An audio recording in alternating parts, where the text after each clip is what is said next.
Anti-seize and spark plugs. Do the two really go together? Not anymore. Here's why.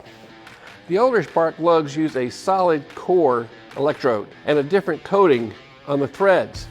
This was the time when they were first used in aluminum cylinder heads, and the dissimilar metals made it very easy over time for the threads to become corroded in the aluminum and make them very difficult to remove.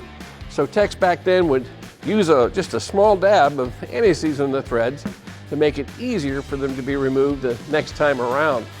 But now ignition systems have changed dramatically.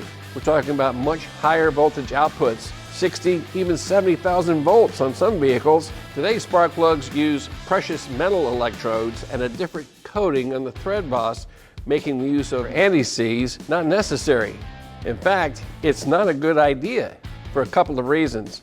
Number one, if you apply anti-seize or never seize to the plug threads and you go to torque the plugs down in the heads, you can actually over torque the plug and cause damage to the plug that you're not going to know about, but your ignition system certainly will.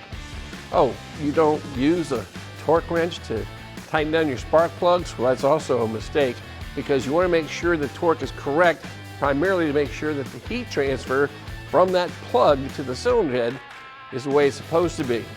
Too tight, as I mentioned, breakage. Too loose, the plug could actually work its way loose, provide a compression loss, even blow the plug out of the cylinder head in some instances. So do yourself and your customer a favor. When you're installing the plugs, leave the anti-seize on the toolbox and grab your torque wrench instead.